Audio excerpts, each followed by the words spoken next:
I was once on a U.S. military ship having breakfast in the officer's lounge, which is called the wardroom. The OPS, aka Operations Officer, suddenly walks in. This guy was the definition of not a morning person. He's still half asleep, bleary-eyed. Basically a zombie with a bagel in his hand. He sits down across from me to eat his bagel and is just barely conscious. My back is to the outboard side of the ship, and the morning sun is blazing in through one of the portholes, putting a big bright-ass circle of light right on his barely conscious face. He's squinting and chewing and basically just remembering how to be alive for today. It's painful to watch. But then, zombie OPS stops chewing, slowly picks up the phone, and dials the bridge. In his well-known, I'm still totally asleep voice, he says, "Hey, it's OPS. Could you, shift our bar pat?" "Yeah, 165. Thanks." And puts the phone down. And then he just sits there, squinting, waiting. And then, ever so slowly, I realize that the big blazing spot of sun has begun to slide off his face and onto the wall behind him.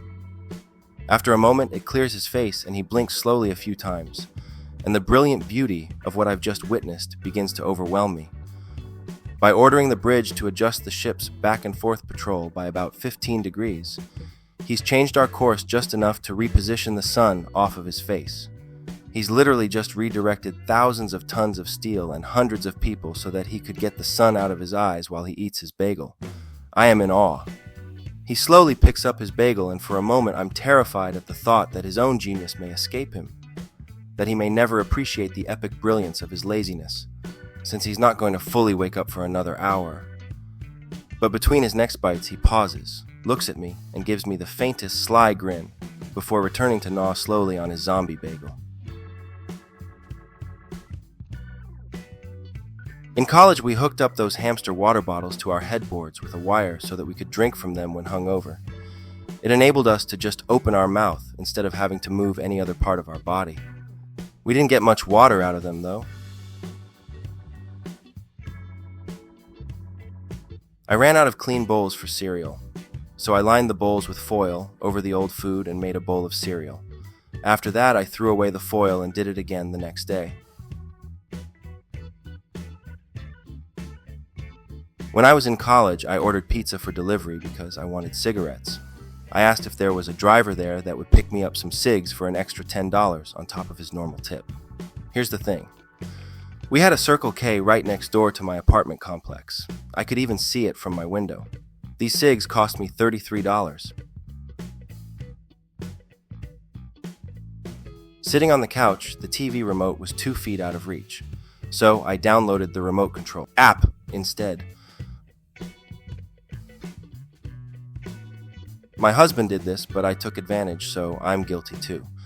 We were in his man cave attached to the garage, which is about 100 feet from the house. Using his cell, he called the house phone. One of the kids answered, and he told him to come to the cave. When he got there, my husband told him to grab him a beer out of the fridge that was roughly 10 feet away. I said, "While you're there, grab me a soda too. I feel so ashamed."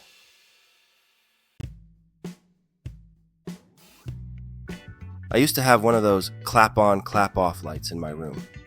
I hated clapping, so I just made an audio recording of me clapping and mapped it to one of the programmable keys on my keyboard. I always heat things in the microwave for 1 minute and 11 seconds, or 2 minutes and 22 seconds because I'm too lazy to move my fingers to the 0 before I hit start. I have a dog and a cat, and I hate sleeping with the door open. Sometimes the dog wants to sleep in the bedroom. Sometimes the dog wants to sleep outside the bedroom, but he never decides until I'm comfy in bed. Solution? Keep a laser pointer on my nightstand. Once the dog decides where he's sleeping, I'll shine the laser pointer on the door so that my cat paws it closed. It has now become a routine that my cat will wait by the door for the laser before laying down.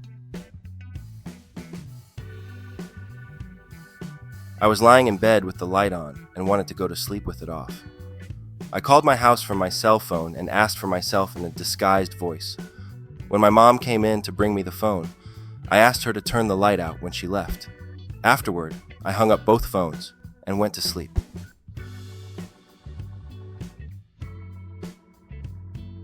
Instead of walking 5 feet to my bed, I decided to fall asleep on my recliner, pulling down the window shade a little extra so I could use it as a blanket.